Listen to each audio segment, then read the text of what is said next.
Ma Mission TV, le miroir du monde.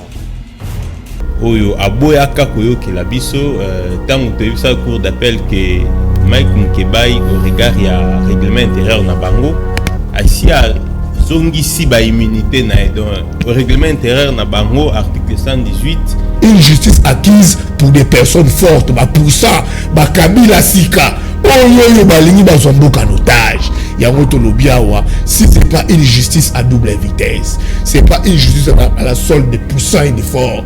Na niveau cour d'appel ba dossier za ebelé au dossier musosoye bo dossier Mukeba hebungi. Oui, dossier bunga à plusieurs reprises, il faut tiaboué, il faut bon to commis là ba ministre tout ça. Bref, il y a plusieurs, vous voyez même la justice, on tente d'instrumentaliser la justice. Arrestation à Mukebai ezali bel et bien arrestation moko politique. Yende Kofayulu Elombe Mobali, le président légitimement élu alobi azana ba action ya kosala na kati ya action oyo bango bakomene na compte ya la muka parce que Mukebai aza cadre la muka. Il faut exiger libération ya Mukebai dans l'immédiat. La décision oyo bazwaka botala nanu, je crois le président de la République alobango alobi il ne faudrait pas comme ça assemblée provinciale neti ba plateau moko règlement des comptes. Moni assemblée provinciale ils ont institution moko ya makasi na niveau province oyo il faut travailler pour la province. Afingi Mukebai qui souffre d'une amnésie passagère donc aux aliboma o afingi aux mutaliboma bazuzi ba avocat na ye notamment maître Papimbaki balobeli ministère public acte yango. Monsieur Goudé a préféré naya le kana TV na radio moko boue pour na lobake non de longoli ba immunité na pendant que Kolo Makambo avandi na ndaku aza député provincial lokola yo pour na ba convoquer kakande ko moyen mwana teba justice au balbaka état de droit et bloquer dossier wana plainte à Mukebai respecté. Et ce qui est pire, ce qui est choquant, lorsque bureau et assemblée provinciale bazo violer règlement intérieur na bango moko, mais comment voulez-vous que ba respecter ba loi mususu? Mais tala mayoyo député provinciaux wano bazaki gouverneur et vice-gouverneur respectifs ya province ya Congo central ba fait ba kometa eza ba fait moro grave oyo bazuzi nazolo ba sous contrôle ya zuzi bazo bengango atteinte à la pudeur. Mukebai azana kacho soi-disant abengaka un certain monsieur Mwananteba man. Donc to comprendre ça lango derrière Mwananteba derrière plainte wana eza ba ini ya ville ya Kinshasa bao ba sepeli ba bia Mukebai za mentiko azana kacho bato bazui pouvoir na lolenge moya bien te balingi vérité te et puis bato wana oyebi bato batie Mukebai na boloko ezaki bato bazala Mukebai baobunda na Kabila bamoni soko ke Mukebai bagrese wa système na bango so bazui bokonzi bazali na moto bakozwa bokonzi ndenge mo propriété aloba tala biloko tozoko dénoncer ba anti valeur tozoko dénoncer ba kimuibi tozoko dénoncer ba détournement tozoko dénoncer bato ba combattre le système Kabila balingi obemba zongela mayo to combattre na Kabila yango ne Mukebai azali victime ya courage na ye. Donc eza mambo ya soni mingi pour la justice soki justice ya mboka eza kaka instrumentaliser ndeko Zulu eloko moko te kosalema. Mukebai akobima kala mingi te bazoloba il faut to bimisa ye komba Mukebai dossier Mukebai na makambo Elombe Mobali président véritablement il a lobaki na kuna na échanger et commis et panzani mokili mobimba malingi yango te mama justice à double vitesse oyo il faut Mukebai abima. Donc eza soni mingi nga una obanga kutuna alternance yango c'est vrai Kabila accueilli du point de vue texte accueilli mais nazo banga normalement le lo monte ko salema nango parce que on dirait ba sekel wana eza nango kaka a bien donné lobo abimi boloko ndenge nini il y a eu procès bataneke sur base de quoi asamba na nani faut nous dire lolenga kotaki boloko lolenge abimi. Pourquoi batebele ba dénoncer ti ba dénoncer ba kanga ba monte pourquoi? Parce que tout ce que Mukebai dit ba moi on va leur toucher vérité. Chose avec Kalbaraka sur base du nez à Bassal et le moni kwana tozomene banquête na biso mokolo mosusu tokotanga bango pour la vérité tokene boloko totimango te toloba état de droit tolaki yango yo para bato état de droit balingi to kababu ma vérité to ma vérité te hérité azui liberté provisoire na fourgon. Donc on veut nous dire tala nalanda ki vidéo moko boya un certain soui babenga soui dunia aloba que non Félix Tshisekedi a commis il est président du fait de Kabila. Mais on a ils ont offense à chef de l'État. Alors la ningalité albi entre nous soit dit. Donc il y a moko à remettre ba arrêt ya cour constitutionnelle en cause. Cour constitutionnelle on confirme qui élection naïe. Mais c'est une corruption morale. Donc, Bango, c'est maintenant c'est au second tour parce qu'ils sont devant les grands électeurs. Effectivement, Bangé comme Minene. Donc, moi, je pense ici les questions d'abord, de lutter contre tout ce qui est corruption. Mais quand Azoko vanté par mérite épouse naïe devant le Congrès, na makambo et talimboka, c'est quand même grave. Et puis, quand dit, moi, si n'ai pas ma beaucoup pour un prix à Zui, mais prix à moi, si n'ai Denise, madame, la première dame, à la fondation, où il y a cause de la qui prix dans les Nations Unies, à l'Obelabiso, prix wana à Zui, à Salani. Ma mission TV, le miroir du monde.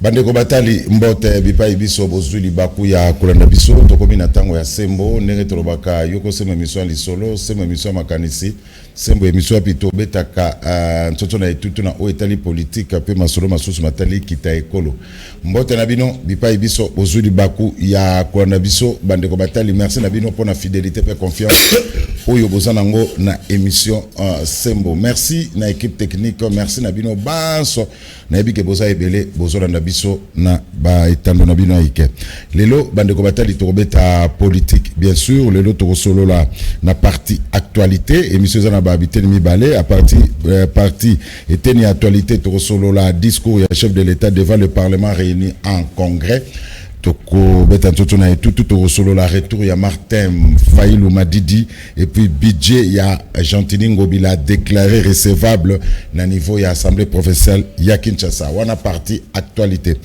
parti liboso bandeko bateli to solo la likamotali bongo Mike Mukebai Konso député provincial élu à Kinshasa mingi penza ya commune Lingwala oyo azana boloko ça fait au moins 100 ans si je ne me trompe pas 3 mois et demi donc sans amis ça ton ndamu déjà Mike Mukeba azana boloko de tout meka ko solo la na parti liboso et tel liboso émission na biso tokomi wapi na likamotali bongo dossier ya Mike Mukeba autopsie mbote mingi depuis cellule ya prison centrale ya Makala pona yango toza bongo na maître Mbaki azana loboko na ngai ya mobali maître Mbaki azabongo un des avocats conseil ya Mike Mukebai maître Mbaki mbote mingi kozulu. Voilà na loboko na ngai ya mwasi une figure bien connue au azo matamikolo yo na etando ike ya kati ya nguma mokonzi Kinshasa to baso benga l'homme de toilettage technique Yves Bouya mbote de kozulu. Voilà na bandeko mabenga mibale basana biso na kati ya émission sembo nde tokobeta toto na etutu na mai na oti koyebisa bino alors to banda ndeko maître Mbaki pour le moment dossier ya Mike Mukeba Nkoso tokomi wapi.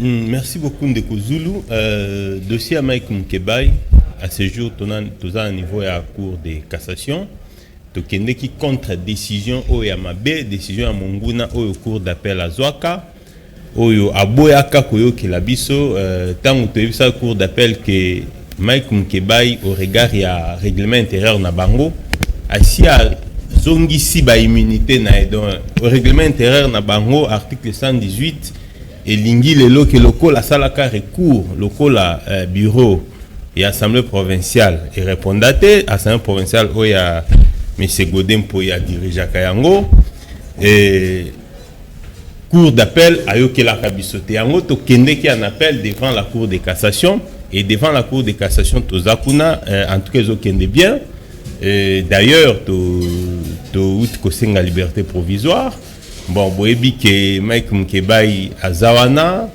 il est détenu injustement tout simplement parce que batumoko balingi ba régler ba compte et zo sala pesoni mingi kotala que non bah fait même oyo bazo reprocher et bah noté en tout cas jamais quoi bango bah preuve à la caté alors tolobi pourquoi pas libérer Mike Mukebai même à titre provisoire en entendant que la Cour de cassation a se prononcé par rapport à appel Nabiso alors d'ailleurs de moni bateau bah poursuivre bango pour tentative de meurtre et na de Komokia bah libérer quelques jours après na ju ya infraction poursuivi par clameur publique. Il y a un héritier, donc ils ont sécrété de libérer écouteur qui a commis la prison. Donc mais pourquoi pas Mike Mukebai un député provincial élu à Lingwala Oyo, bana Kinshasa, balinga kamingi et que azana courage na ya côté les mela pour na intérêt à ville de Kinshasa. Donc à ce jour tuzawana mais je crois que eloko moko il faut bana Kinshasa baye bayango ba kotsango na mutu pour la décision oyo bazwaka. Botala nanu, je crois le président de la République à l'Obangwalobi, il ne faudrait pas comme ça assemblée provinciale neti ba plateau moko règlement des comptes. Moni assemblée provinciale ils a institution moko ya makasi na niveau province oyo, il faut travailler pour la province. Bozui décision.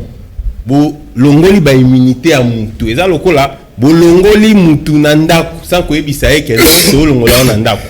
Et la président institution monnaie qui assemblée provinciale M. Godet a préféré naya le kana TV na radio moko boue pour na le non de longoli ba immunité na pendant que Kolo Makambo avandi na ndaku aza député provincial lokola yo donc otikali ko informé donc nous sommes ba notion ya administratif au moni assemblée provinciale jamais faut ba gérango lokola ba église au moins église ne za kasangwa lobby passer à lobby mutunyo swandimi donc règlement intérieur ezalaka te nini ezalaka te sangwa lobby certel pasteur certel ayaka lisusu te akoya lisusu te mais on est assemblée provinciale il faut mibeko ezala respecter et ce qui est pire ce qui est choquant lorsque bureau et assemblée provinciale bazo violer règlement intérieur na bango moko mais comment voulez-vous que ba respecter ba loi mususu. Et non seulement ça, curieusement, les députés nyonso na habité na zomi tuneske na ville à Kinshasa autant ba député. Donc aucun député qui dit mot face à cette violation flagrante sur le règlement intérieur na bango. Donc tolobi que Mukebai Kalamingi nous sommes sereins à recouvrer la liberté nae mais toujours attirer attention à les députés provinciaux, il faut prendre responsabilité na bango. Maître Mbaki, ya mama moko atunaki ngai na commune ya Bandalunga Mukolwana yango ndeko Zulu bakanga Mike Mukebai pona likambo nini. Soko répondre maman. Bon, Mike Mukebai jusqu'à ce jour, ils en a plainte ya mutumo wa bengi monsieur Mwananteba. Alors na plainte wana, il semblerait que Mike Mukebai il semblerait que Mike Mukebai afingaka monsieur Mwananteba. Monsieur Mwananteba et mon kolba abengaye men. Bon ngai na maîtriser anglais bien te mais na que men et la kisi mobile. À moins qu'elle bakaza mobilité. Si réellement abengaka men. Donc en fait c'est ça. Soit disant abengaka monsieur Mwananteba man. Donc man au plus au masculin et puis pardon au singulier et puis men au pluriel. Donc abengaka soit disant men. Donc yango wana bozomona Mukebai azana kacho soit disant abengaka un certain monsieur Mwananteba man. Donc to comprendre ça lango derrière Mwananteba derrière plainte wana ezan ba inia ville ya Kinshasa ba o ba sepeli ba bia Mukebai za mentiko azana kacho to lia mbongo ya ville ndenge to lia a contrôler bisoté a kotia makeme to ebiango combien de fois ba tindele ba émissaire pour na koyisa Mukebai non Mukebai tu déranges tika ko déranger ceux qui au tika au lobby que non ko déranger on va te laisser tranquille mais ça c'est quel pays ça et d'ailleurs je préfère encore assemblée provinciale oya Ndekontingi parce que franchement on n'a jamais vu des choses pareilles dans la législature donc c'est un peu ça maman yebake Ndeko Mukebai bakangae soi-disant diffamation soi-disant mais non diffamation c'est infraction mais si ko contenu nangote et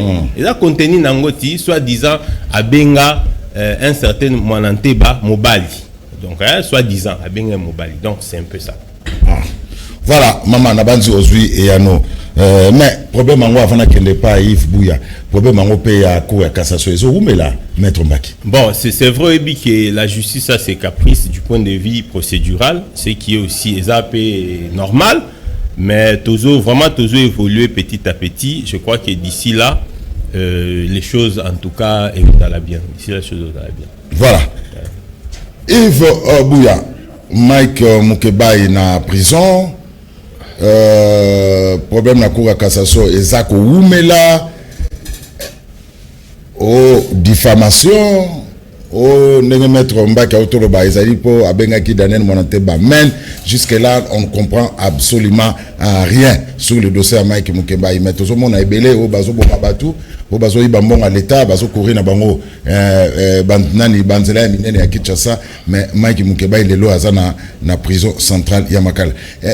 Yves Bouya, on a TP que bino ba journaliste, parce que Mike Mukebai on le considère comme étant un journaliste jusque là. Magaza député provincial journaliste babi bolekisipe te koloba kolekisi to lekisi za koloba ko prêter les flancs na bateau balingi ba se riche na bureau ya presse ba jeune riche ba jeune patron bateau bazu pouvoir na lolenge moya bien te balingi vérité te.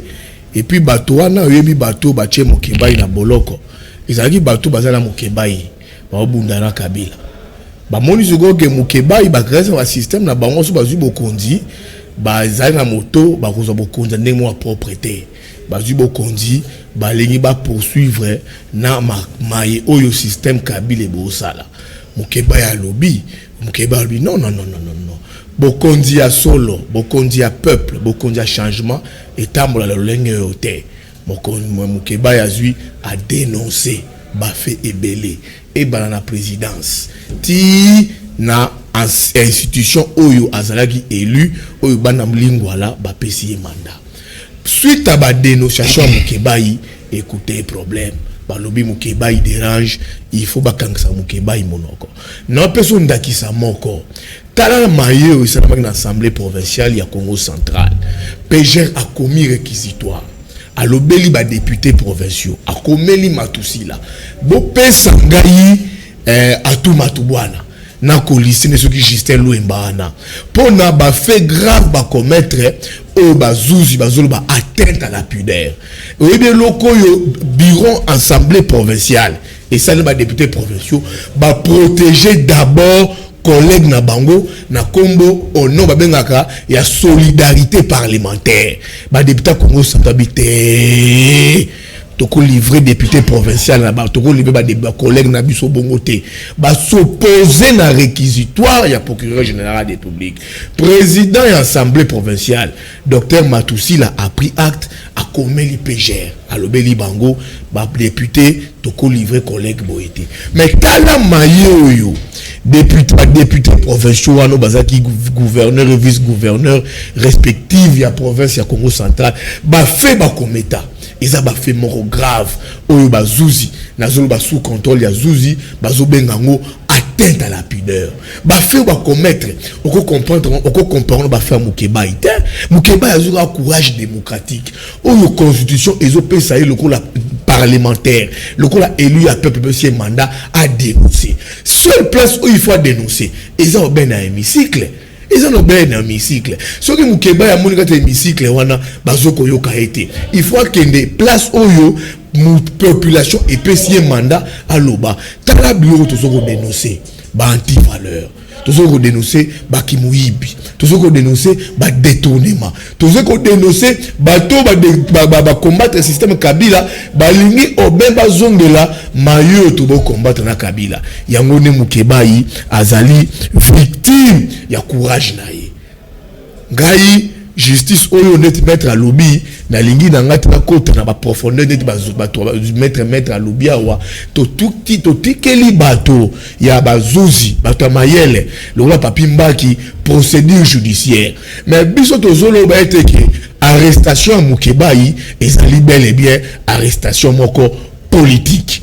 Alors ben les lits ya lingwala o nga mikolo na zolo ko benga héros vivant maître Papimba qui a relevé kawa bakenda ki na procès ba confronter na Daniel Monanteba yende ko wana Daniel Monanteba o azali manipuler na bato azoko manipuler bazo kaza bopeso ben poste moto ba manipuler ba pesa ke poste te ba mona kaza léger ba mona kaza léger ba manipuler pour des bêtes choses yo kaza ba manipuler o chemo kebai na ba manipulation o chemo kebai na prison o reçoit poste a kozwa jamais poste tant ba confronter ki bango alobi séance tenante ne ba wana lopoto na falancé alobi yen Daniel Monanteba a fingi mukebai qui souffre d'une amnésie passagère donc oza liboma o a fingi oza mutaliboma bazuzi ba avocat na ye notamment maître Papimbaki ba lobeli ministère public acte yango ba acte yango motneko mukebai mikolelandi a porté plainte contre Daniel Monanteba alobi yo lobi ke ngala fingi yo mais tant bazo confronter ngana yo fingi ngai et c'est là ba chango na koloto ba acte yango ye mukebai ko porter plainte pour na ba convoquer kaka ndeko moyen Monanteba justice au ba état de droit et bloquer dossier wana plainte à mukebai ba pression ba avocat ndeko mukebai ya ndeko mukebai ba bundi ti ba confort ba convoquer ba yo qui même pas ba traverser 2 secondes ga juge atalier ba lui zongo ndako na yo justice à double vitesse autres sont dénoncer une justice pour des faibles contre des faibles une justice acquise pour des personnes fortes ba pour ça ba Kabila sika oyo balingi bazomboka en otage yango to lobiawa si c'est pas une justice à double vitesse c'est pas une justice à la solde des puissants et des forts les lots ba confronter de Mukebai na de Monanteba loba qu'est-ce qu'on reproche à Mukebai qu'est-ce qu'on reproche à Daniel Monanteba on reproche à l'obélier oui on reproche à Mukebai il dénonce sans preuve mais juge avocat na ya lobia wa tabaki na confrontation à lobia azamen men na anglais ko ba mobali eza ki muyibita bango ne ba interpréter na lenge na bango ba lobi ba qualifier ba propos ya Mukebai ba dénaturer ba propos ya Mukebai sikoyo ye Daniel Monanteba devant bazuzi alobeli Mukebai ozo souffrir d'une amnésie passagère afili obe ozali liboma eza ba fait grave mais wana ba kipete ya Mukebai nde ezu célérité mo makasi et d'ailleurs Monanteba ba bombi Daniel Monanteba olobaka lopoto bosala kombo wa opana koma bilo papa na bino kolinga teba manipula kayo demain après demain o espérer zo poste yo kandeti makambe komi ya Sony ozoti ma confrontation na Mukebai so bizo na sembo emission comme na sembo oza na sembo obige Mukebai afinga kiyo oza mobali Mukebai kuta bengi yo men mobali kende confrontation ba confronter bino ngalo bien wa arrestation Mukebai ezali au bain politique au monaki le président légitimement élu Martin Fayulu na ndenge ayakaki le 15 décembre ba memie na Chipoi na aéroport Anjili tina place échangère avant elombe mobali Martin Fayulu azwa maloba alobi naza na pensée moko pona moto moko pona elenge mobali yoyo maki Mukebai nkoso qu'il a dit le président légitimement élu au peuple congolais a payé qui mandat le 30 décembre les mêmes peuples congolais de Kozulu ils ont très important le ils ont chuté dans un flexible ba congolais ba congomania ba yeba niveau d'arrestation ya Mukebai ils allaient au bain politique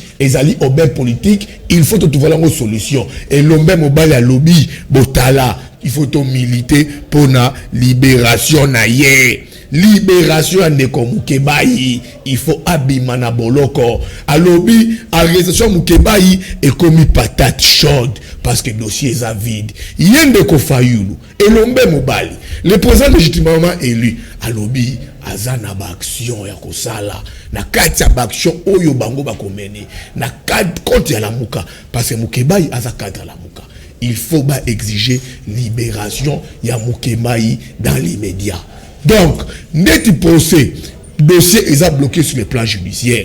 Tous les missi ba avocaté, ba sala musana bango, ba politique, ba sala musana bango, ba tika Mukebai te, ba zo courage oyoyo président légitimement élu Martin Fayou azui pona Kaya Mukebai tozo senga libération naie dans l'immédiat. Maître Papi Mbaki, va discuter ni besoin pour un procès à Mike Mukebai. Bon, ce qui est vrai, il y a plusieurs difficultés en ce que dans niveau d'ailleurs tozo qui ont mis dans niveau à cour d'appel il y a Gombe des fois parce qu'il faut aussi se dire dans niveau à cour d'appel ba dossier za ebelé au dossier Moussosoé bo dossier Mukeba Hebungi. Mais oui, dossier Bunga à plusieurs reprises, il faut tiaboué, il faut bon to commis là ba ministre tout ça. Bref, il y a plusieurs, vous voyez même la justice, on tente d'instrumentaliser la justice. C'est pas bon, c'est pas propre. Hein. Moni justice élève une nation. Moni, donc il ne faudrait pas donc et ça nous sonne hein, aux procureurs, hein? Procureur bakangi mutu moko ya sali boy bana na biso kudu bana na internet batali makamba sala ki otiki kakaboy même Mukeba député provincial ya ville okangi mais yo moko père ovani nanda ozoka kutu sonité moni donc eza mambo ya soni mingi pona justice so justice ya mboka ezaka ka instrumentaliser ndeko Zulu eloko moko te ko salema Félix Akomata qui a kosala eloko moko te parce que justice eza déjà paralysé. D'ailleurs, même dans une décision où il y a l'Assemblée provinciale de Gogodem pour y diriger. Décision d'abord non seulement au informer Moutouté, au sanctionner sans que yo kaye. Les droits de la défense, les droits moko constitutionnels. Il faut que yo kamutu. Donc il y a attendez ngo zalaka awa na canal kin. Ce qui ba longoli yo, ba yo kakiyote. Il faut bayoka et ça droit moko constitutionnel reconnu na congolais nyonso na niveau nyonso batikali jamais koyoka alors bazu prétexte en disant que non ezala qui en dehors à session mais non en dehors à session c'est vrai ba pesi bureau pouvoir ya ko décider mais balobi te que bureau ko entendre kolo makambuté donc moni donc eza soni mingi nga na obanga kutuna alternance yango c'est vrai Kabila accueilli du point de vue texte accueilli mais nazo banga normalement le lo moté ko salema nango parce que on dirait ba sekel wana eza nango kaka na ba cours des tribunaux na ba assemblée provinciale ainsi de suite. Voilà Yves Bouya donc na ko kabino Mike Mukeba ifana na kuna parce que so déranger mingi mais ezali obel lolenge wana Mike Mukeba evana kuna oso de ko déranger système Kabila Félix.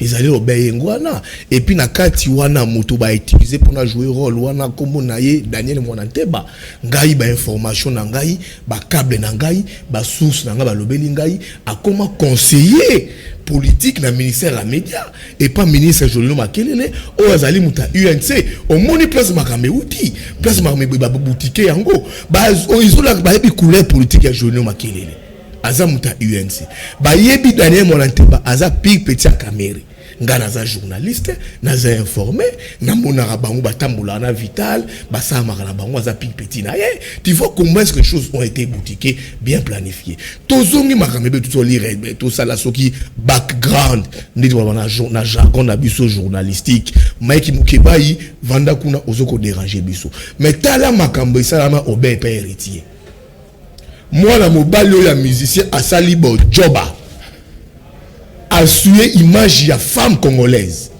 ya ba maman na biso ya ba leki na biso ya ba tati na biso justice et se saisir na dossier aye ko samba asali 2 jours na parquet ba attendre ye justice élevé option ba chaye en détention préventive lolenge mona ba Mukeba en attendant instruction et se poursuivre. Ok, bazui moi na mobile un héritier comme on me bengue musicien présidentiel héritier Watanabe moi mobile na suye via bana basi oyo ayoki so soni abomi état de droit ba cotiser na fourgon a commis même pas na makala a souki na rond-point a bénéficier la liberté provisoire na kati ya fourgon ya makala ba politique ba bengi toza na komba politique wana tozo mena ba enquête na biso mokolo mususu tokotanga bango pour la vérité tokene boloko to timango te to lo ba état de droit to ngaki yangoyo para ba to état de droit ba lingi to kababu ma vérité to ma vérité te hérité azui liberté provisoire na fourgon À quoi est-ce que héritier oyo yokisi basi soni aza différent na Mokebai aza différent au Belanini Mokebai c'est la liberté provisoire baboyi bazui dossier yovana na kuna mais héritier oyo yokisi basi na biso ba maman na biso soni azui liberté provisoire il fallait que les makala bon le belanga les lois le conseil spécial à Félix Tshisekedi de lobo o bacha na boloko kuna à côté na prison le ko la bima Toyoki Awa, il a été arrêté sur l'instruction du président de la République. Il faut pas le labiso, oui. Abimi Bolo Kondegeni. A bien donné l'obo Abimi Bolo Kondegeni. Il y a eu procès. Batanake sur base de quoi? Asamba Nani. Il faut nous dire, l'olenga kotaki Boloko, l'olenge Abimi. Yango toujours dénoncé une justice à double vitesse. Yango toujours le balelo. Dossier Mukebai ezali politique. Bato yobosim de chamu kebai ba informateur na biso na présidence ba informateur na biso na justice ba lobele biso les dossiers mukebai et politique et comme patate chaude il faut ba bimisaye mais bazoluka mécanisme ba lobi avant mukebai bima apesa $5,000 ngana bengi mukebai na bi mukebai yo ba 5 pesa biso mukebai lobite ngai lolenge bakotsenga na boloko lolenge fo bimisa ngai parce que na ko défendre ba valeur nanga na ba conviction na ngai tina suka. Yves Bouya, merci.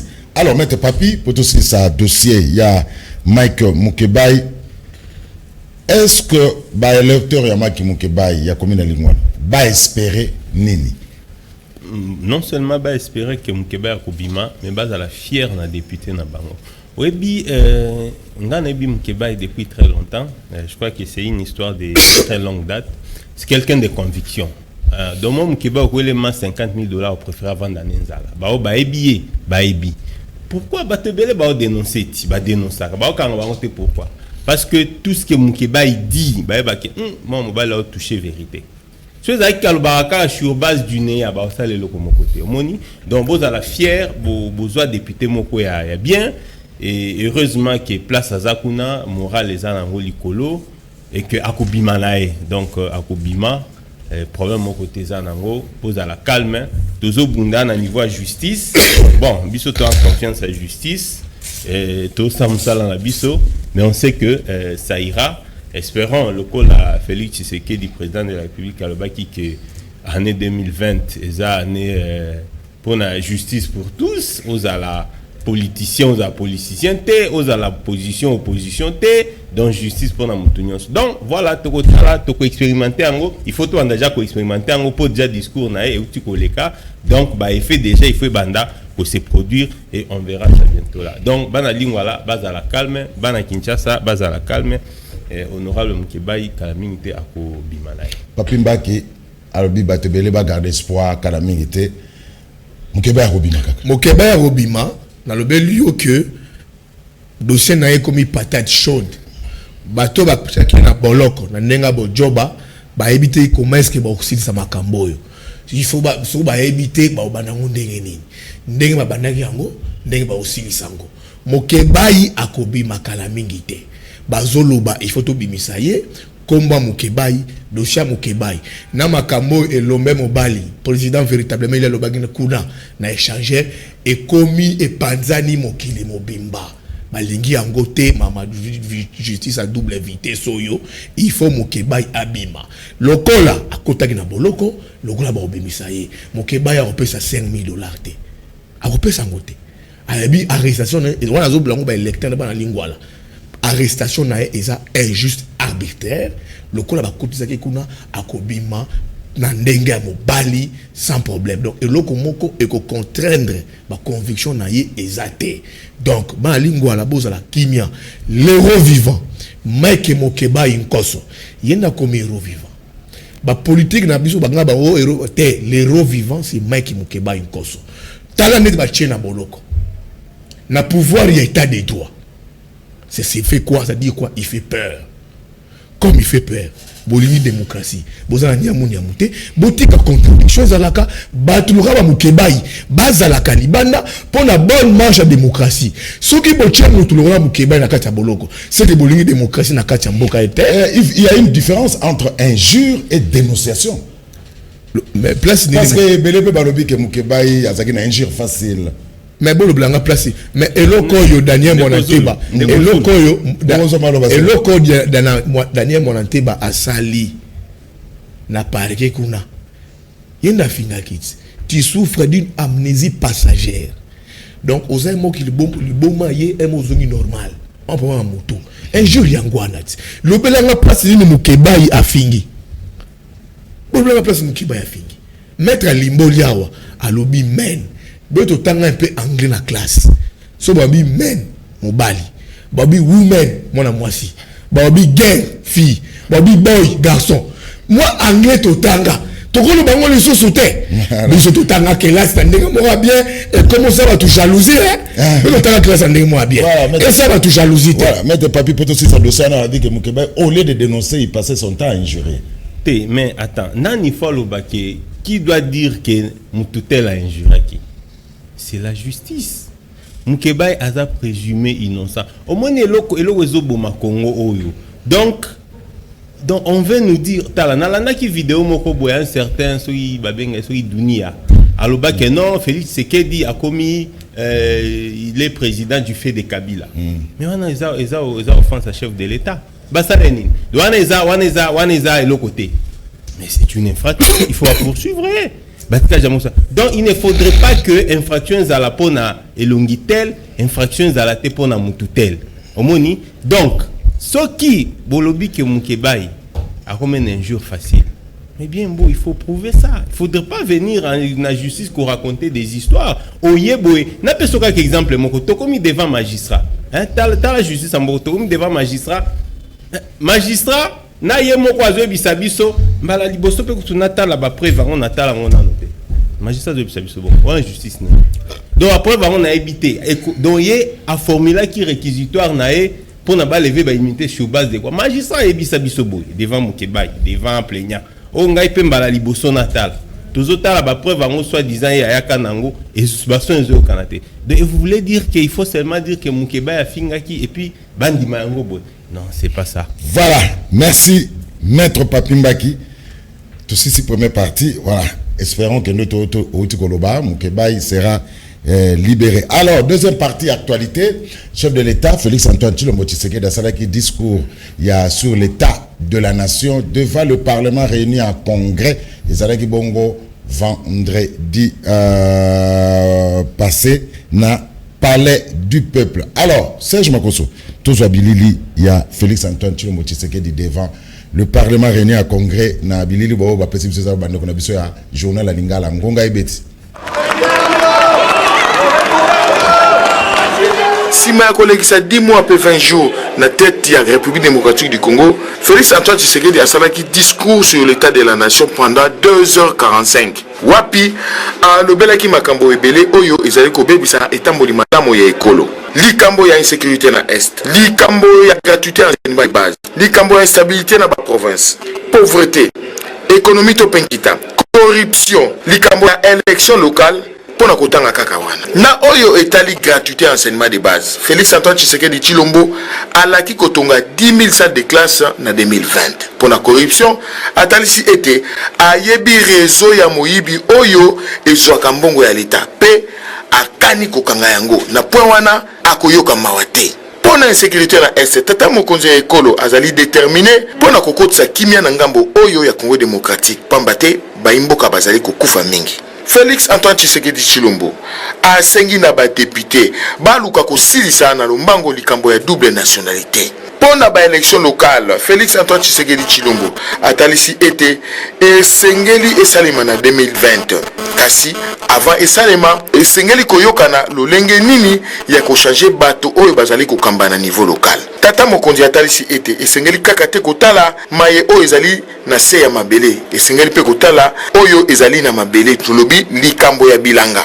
Pona yango akani kosala brigade moko oyo ebanda kotala makambo ya bilanga. Pamba te Congo démocratique ezali na mabele ya kitoko pona bilanga. na oyo etali ba élection tata mokonzi atalisi ete esengeli koluka lolenge ya sika ya kovotaka ba gouverneur pamba te lolenge oyo tozali kosalela yango ezali kopermettre corruption ekota na bakati ya ba assemblée provinciale pe asengi tozongela likambo ya détour na oyo etali élection présidentielle. Félix Antoine Tshisekedi Tshilombo asaluaki na ebandeli tata mokonzi ya mboka ya kala Joseph Kabila lolenge a respectaki constitution na kotikaka ba congolais ba voter librement bakambi ya sika. Kasi na miso ya bato ebele discours oyo ezalaki molai pe etondaki nde ba promesse bango bazali kozela nde ba réalisation ngonga ebeti. Voilà. Papi Mbaki Hollandi. Ouais, Nalanda qui peut discours et à chef de l'État. Bon, je crois que d'abord du point de vue forme, hein, na début déjà on a senti discours moko Félix Abonde la Kabila.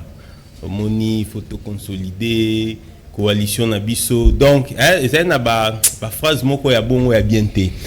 Je pense que Félix Tshisekedi faut s'assumer comme président de la République. Ça c'est de un. Mais pour le reste, c'est vrai qu'il y avait eu beaucoup de promesses. Beaucoup de promesses pourvu que Salema. Et de l'autre côté, je crois aujourd'hui, Félix a plus de 10 structures où il promettre à créer. Mais je crois que des structures en structure et comme elles se souviennent. Voilà par exemple, à lobby, il faut créer cellule Mokobo et à lutte contre la corruption, blanchiment d'argent. C'est des trop. Il y a déjà des structures existantes. C'est des trop. Pourquoi? D'abord, les parquets, parquet au justice nabiso, parquet na cours des tribunaux. D'abord, les parquets, moussala nezanini, qu'on recherche ba infraction, qu'on poursuivre ba infraction ana. Corruption est une infraction moko déjà ezali prévu na code pénal. Eza na bato basi ba condamna bango pour na corruption. Alors pourquoi chercher à créer encore une structure? Non. Au moins ni mbongo alingi a créer une structure parce que imagine toi, on va créer ngo et comme un budget au moins bah animateur, ils vont oublier que bah magistrat ou je sais pas qui, bah comme bah boss. Mbongwana mettez ça na justice. Chaque parquet, même procureur général pour la cour de cassation, a coquille na office nae a désigné magistrat spécial bimbo yo ou ando s'occuper kana makambo ya nini la corruption. Chaque tribunal, président ou premier président cour d'appel a aussi désigné toute une chambre bando connaître kanini makambo ya corruption. Mais pourquoi pour bédu sambongo pamba? Et puis celui là ngo zalati na ba arukuna parce que partout na ba aru ya ba tribunal de paix. Ou bien za lutte contre la corruption à Kinshasa. La corruption que tu es à Kinshasa. Donc pour moi j'estime que c'est vraiment des trop. C'est vraiment des trop comme structure. En tout cas, nonobstant Babylone comme ça, mais vraiment ce que j'ai vraiment vu des trop. En tout cas, ça, je ne pense pas. Mais aussi, ça c'est vraiment binoba journaliste. Hein? Je crois que la présidence journaliste basée Belé, président de la République, lorsqu'il a sali diagnostic, il a dit que non, boébike, membre de l'élection, il est carré bien il a instruit le procureur général de la République. Ah, procureur général de la République a salarié souté. Félix Aza, magistrat suprême. Hein, Babylone, il faut y prononcer en bien. Et ça, procureur général près la Cour de cassation. Et en plus, même si procureur général de la République Azalaki, Zaki Nathan Wana, président de la République qui connaît président et procureur T. Président Ako, instruire ministre de la Justice. Et ministre de la Justice a fait une injonction na procureur. Donc, Babylone comme hein, et ça l'a bien tu qui discours à Mokonzi. Se demande banani est-ce que juriste bazakuna qui ont écrit ça c'est pas bon. Voilà. De vie forme. Yves Bouya, nalandi nakena likamota di bongo ba élection présidentielle, Félix a émis le vœu de voir deux tours raison hein? Et puis likamaba élection à gouverneur. Là aussi vous partagez quand même notre avis et, parce que bah gouverneur oh bah les cas élection les cas bah gouverneur vraiment c'était vraiment c'est un scandale. Donc Félix a lobby que a préféré élection à gouverneur et à la plus la population qui paie à député provinciaux mettre papier avant peut-être on a contre pourquoi oui c'est ça aussi le malheur de la démocratie. La démocratie au moins à théâtre il est plus populaire hein, d'accord à postuler comme gouverneur à l'équipe. Ça c'est de un. De deux, Ça veut dire, ce qui est le oyo, bâti système, c'est que le gouverneur est irresponsable devant les assemblées provinciales. Parce que ça, bango moutou, c'est qui est consulté. Donc, comme on est le président de la République qui a l'équipe dans le Parlement, le discours ne fait pas l'objet sans débat. Et d'ailleurs, vous se souvenir, député Moko Boeba, mais dans ça, tout simplement parce qu'on a critiqué l'acte du président de la République. Donc, moi j'estime, Batika Kaka Modouana. Mais Modouana, ça enrichit les députés provinciaux. Non, avec le spectacle désolant, attends. Mais nous voyons ça, même les députés nationaux, quand ils font leurs candidats, quand ils donnent les 1000 francs là, c'est quoi? Mais c'est une corruption morale. Donc, Bango, c'est maintenant au second tour parce qu'ils sont devant les grands électeurs, effectivement, Bangé comme Minene.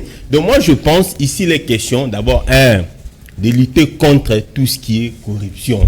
Ouais, lutter contre tout ce qui est corruption, et puis voir comment est-ce qu'il faut qu'on renforce. Et puis, moraliser même la députation. Comment voulez-vous? On a ce exemple. Chiter par là? Non, chiter. Au moins, l'Assemblée provinciale, fruit n'angopé, désordre tout le monde est anini. Et le gouverneur va combien de peut manipuler l'Assemblée provinciale, l'Assemblée provinciale peut manipuler le gouverneur. Pourquoi? Au moins, la Tata Moroboué, Aza élu député national. Moi, on a député provincial. Moi, on a attendu même pas à coûter.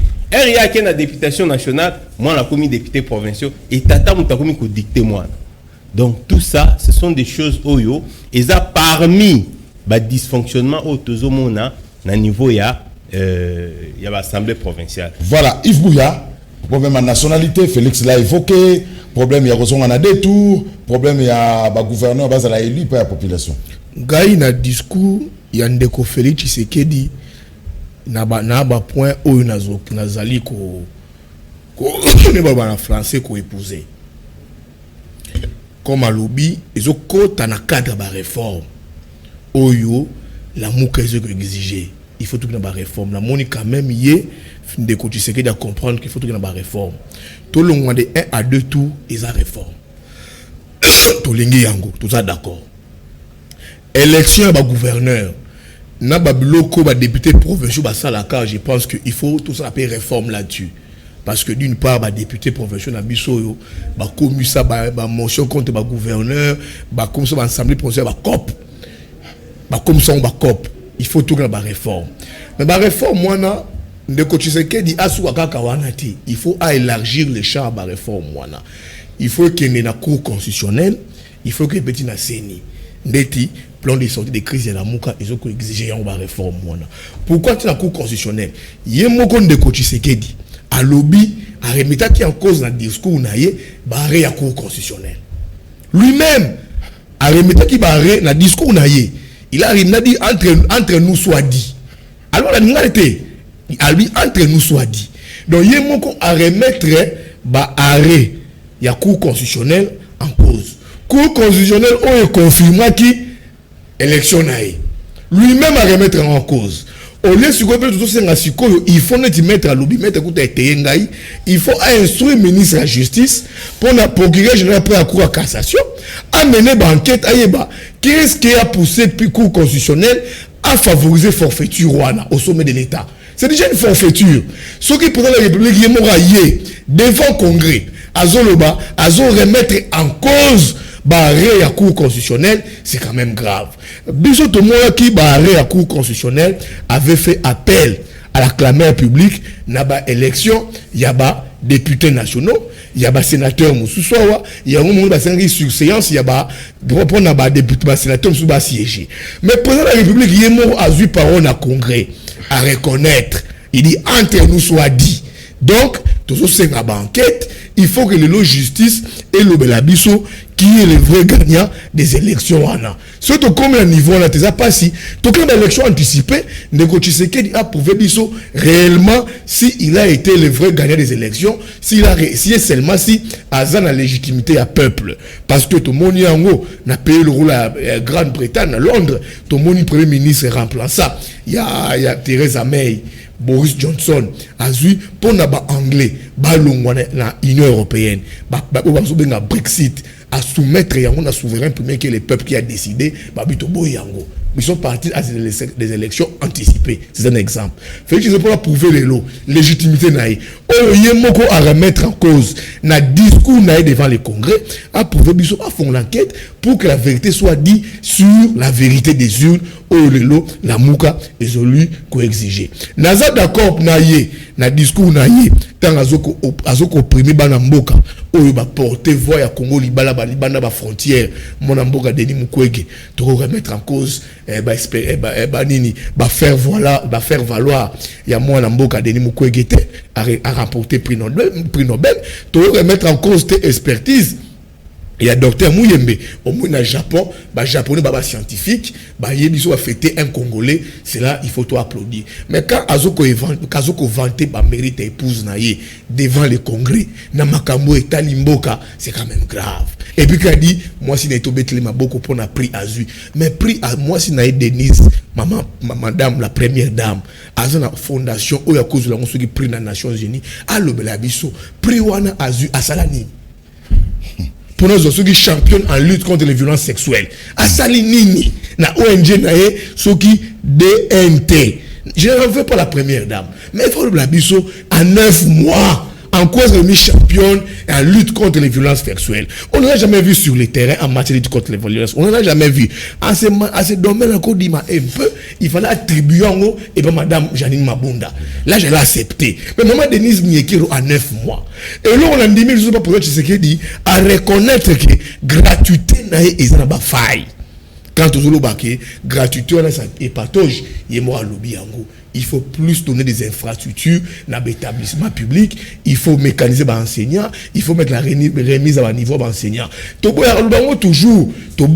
à gratuité, ils ont abouti, biso, banana biso, baleki na biso. Ça c'est bien. Il y a moi reconnaître gratuité na yoana, elle va faire belé. Et l'autre, les sous dans mon sous place à zo sala, à zo contrer, à zo tergiverser, à zo condamner, à zo je m'oppose à ceux qui disent, à ceux qui s'opposent à notre budget. Non, à zo cap, à peu ça caille Angola.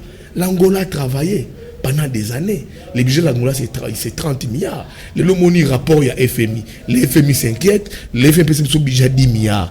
Le FMI nous dit, mais pour ça, son capacité à mobiliser la recette. Vous avez 3 à 5 milliards.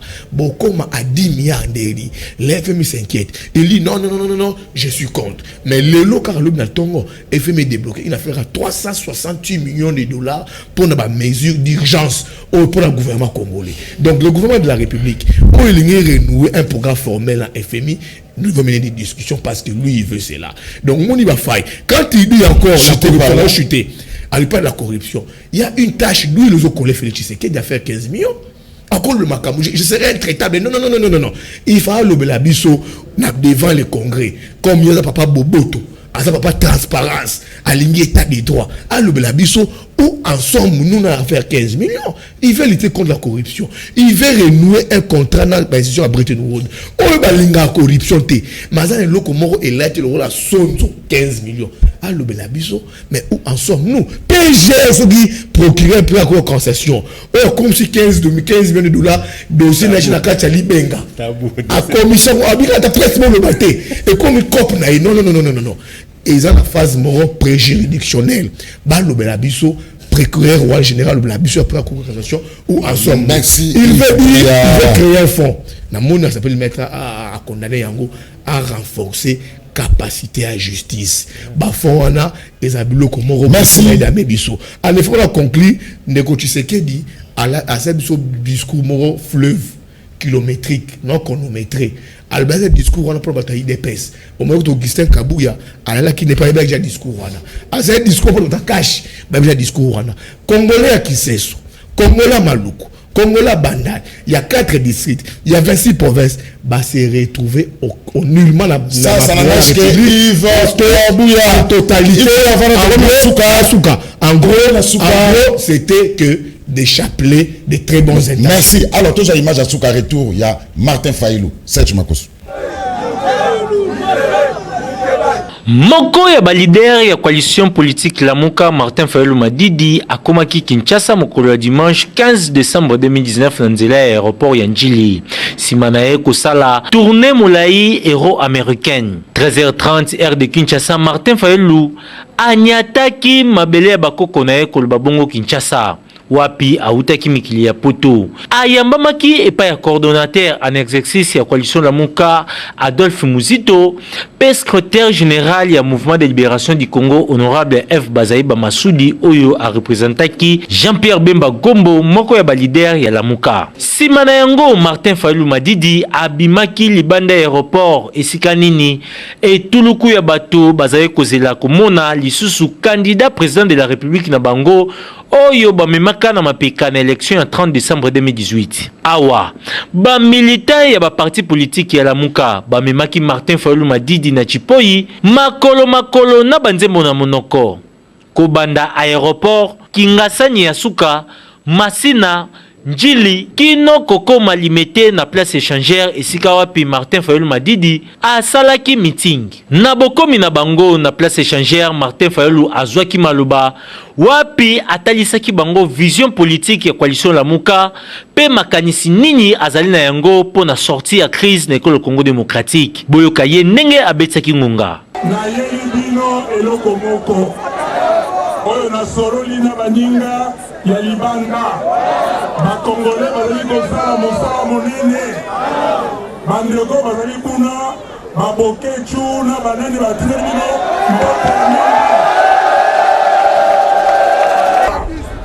ezali proposition ya sortie de crise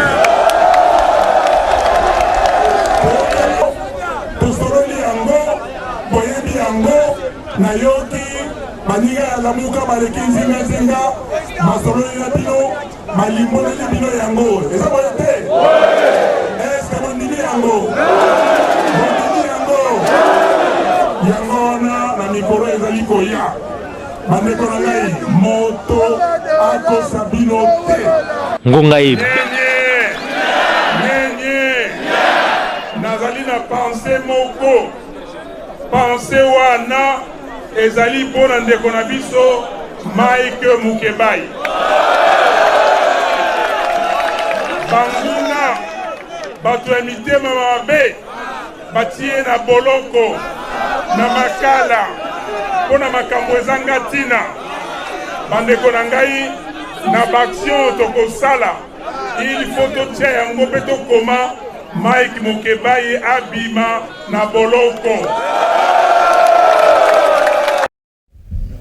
Voilà, alors, et M. Sili, M. Papimbaki, réaction, retour à Martin Fayulu m'a dit depuis un mot par rapport à budget à Kinshasa, 920 milliards de francs congolais déclarés recevables dans l'Assemblée provinciale à Kinshasa.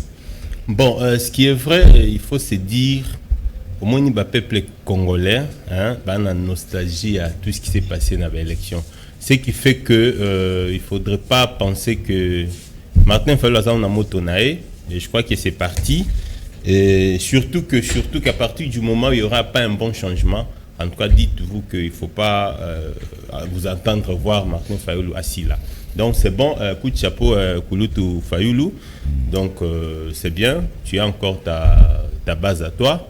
Donc, vous consolider encore un niveau à la Mouka pour que en 2023, et que vous serez sous bien entre vous, dirigeants la Mouka pour Makambo Kende. Bien. Bon, budget à Kinshasa. Bon, c'est bien beau, mais il faut tout à la exécution d'Ango. Qu'est-ce qui va se passer avec la gouverneur? Bon, érosion pèse aussi la paix, inondation. Bon, question d'Akaka, applicabilité d'Ango. Ceux qui n'ont pas Chabatuté, c'est bon. Ceux qui n'ont pas Chabatou, les Akaka passent à Kinshasa. Voilà, Yves Bouya, c'est une émission. Commentaire par rapport à retour à Martin Fayulu m'a dit dans dimanche. Et puis, budget, il y a Kinshasa déclaré recevable dans l'Assemblée provinciale à Kinshasa. Est-ce que ce budget est-il réaliste pour une grande ville comme celle de Kinshasa? Pour le retour, il y a le président légitimement élu Martin Fayulu. Ils ont prouvé à suffisance que le peuple est renouvelé mandat. Eux appellent ça que le 30 décembre, à réitérer le 15. peuple à lobby biso to vota kio oza président légitimement élu biso to vota kio ba renouveler contrat on a peuple. C'est pour dire quoi? La légitimité c'est naturel. Légitimité va négocier à monter, ba somba à monter, ba discuter on a kinga katité. Légitimité peuple te pesi yango, il y a moni Martin Fouta de monter les 15 peuple MMI na chipo de l'aéroport tina échangeur batu ba se relais na chipo iwana tina échangeur. Donc il n'y a pas de débat à la kisi qui c'est lui qui a la légitimité au peuple à voter qui pour la makambu ya budget à ville je te dis ils ama Sony les la Kinshasa au budget budget Kinshasa ils en a taux il y a 17 na 920 milliards et ça fait 64 millions de dollars. Donc c'est pas 100 millions. Donc budget et l'équipe si en gros votant en plénière en un jour et l'équipe même pas la commission Ecofin. C'est grave, tout le monde n'a jamais un budget aussi très important à la ville. Place dans qui se fait qu'est-ce qu'il faut pas faire na bongo et l'équipe même pas la commission il y a Ecofin. Commission Ecofin il fallait étudier loi c'est la loi de la loi sur la reddition des comptes. Il y a exercice passé budgétaire il y a année passée. Ba sali yango té, ba étouffer yango. Alors bazu ba lekisi yango en un jour. Ce qui est grave Godin Pouy a cautionné ma violation grave du règlement d'ordre intérieur. Il y a vu la Kinshasa. Il y a un prôné changement. Ce qui est encore grave, il y a un de Kojantini Ngobila, l'ex-budget, on a le coup mort exécuté. À quel cause on va train? À quel cause on va train sur Nambokani, Nangwazo, Nangwawa, à faire passer un même pas un appel d'offres. Godin Pouy, c'est une information dans la ville à Kinshasa. Azali Kotonga, immeuble administratif, na kati assemblée à professeur à Kinshasa. Et l'équipe même pas un appel d'offres. Dites-moi, Bino déjà APK, Bozo l'ex va marcher sans appel d'offres. Et que Bozo nous na nyamu. Comment est-ce que vous contrôlez exécutif? Et ça quand même grave. Déjà quand les lois sont presque en faillite. T'as là à structure, je crois, Oligram. Les grandes taxes, il y a DGRK. Bah dépourvu on a DGRK les postes sur la garantie locative na impôt foncier bah pesi yango na structure mo oyo Gentini azoko gérer il faut les lots Gentini Ngobila azala clair na kinbo peto na yi albla biso kinbo peto sur combien de millions de dollars qui est le chronogramme tout ça na nini na timing tout ça lo nini il faut qu'il ba yeba gestion la vie na bango soki ba sali yango te qui va au morté pourtant Kinshasa a assez de moyens pour la construction pour la modélisation na yo pour la yango mais quand on aura des gens oyo bon ça va bien bonia mona o ba to za na kati ya kaka bilo ba Ford Kinshasa ne va jamais avancer na ba tuloko là ba Godin Pouy ba Gentini Ngobila ba to ba député ba zo ko dénoncer en privé notamment Mike Mukebai yango nde lelo ba dénonciation na ye et même na bolo. Merci Yves Bouya et monsieur Sili. Merci Maître Papi Mbaki. Merci beaucoup de vous. Merci Yves Bouya. Gama Pesio Matondo Mingi. Merci Nabino ba téléspectateurs de Bozala Gebela Olanda Biso. Merci na équipe technique. Koupar Bola, Freddy Takidi Rodi Louadio, Namoni Gim pour tous les maestros. Serge Makoso, Samson Ilunga, Joël Pembele. Boutika Malamu de Tokutani Mbalasima, Kima Kolo Ipai Biso. Ma mission TV, le miroir du monde.